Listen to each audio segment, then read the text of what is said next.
Hello, welcome back to the reading of the poem of the Man God, written by Maria Valtorta, Volume 3.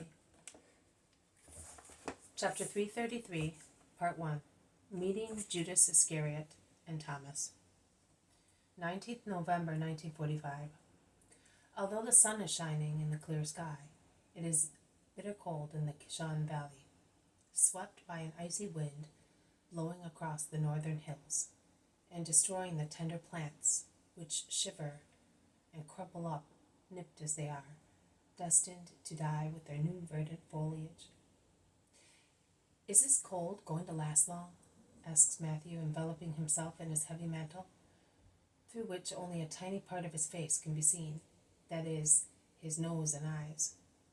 Bartholomew replies in a voice stifled by his large mantle that covers his mouth, "Perhaps until the end of this lunation."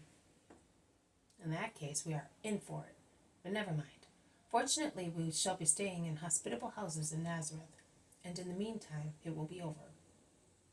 "Yes, Matthew, as far as I am concerned it is already over, now that I see that Jesus is not so depressed. Don't you think that he is more cheerful?" asks Andrew. "He is, but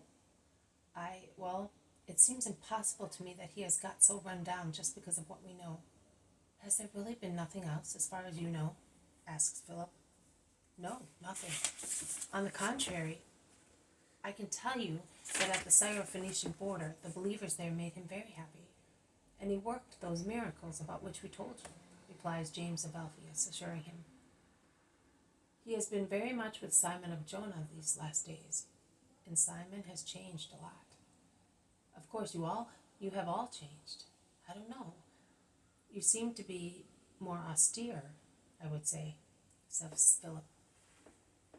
"That is only your impression. In actual fact, we are what we were.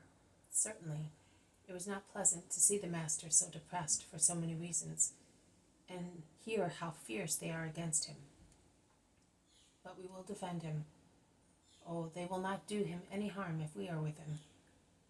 Last night, after I heard what Hermas was saying, and he is serious and reliable, I said to him, 'You must no longer remain alone.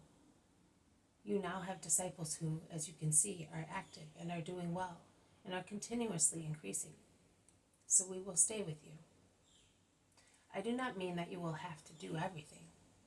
It is time for you to cheer up, my dear brother. You will stay with us, among us, like Moses on the mountain, and we will fight for you, and will be ready, if necessary, to defend you also physically.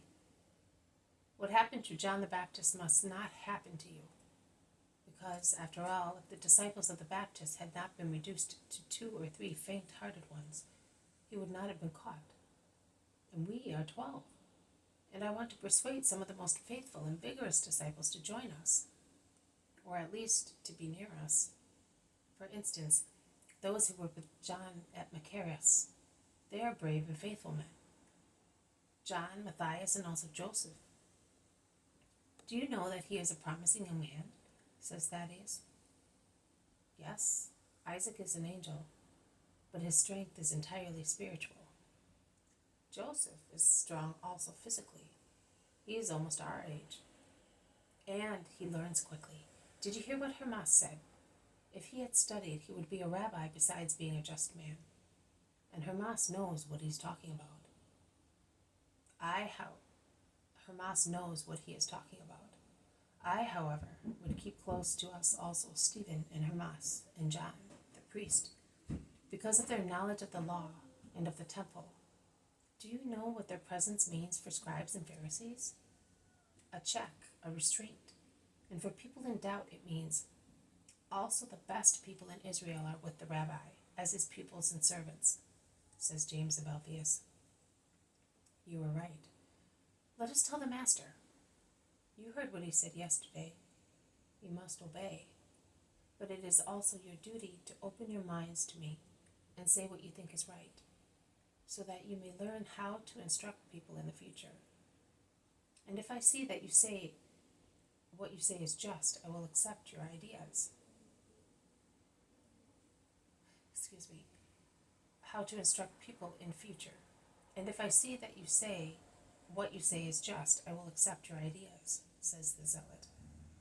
Perhaps he does that to show that he loves us, seeing that we are all more or less convinced that we are the cause of his suffering, remarks Bartholomew. Or he is really tired of having to see to everything, and of being the only one who takes decisions and responsibility.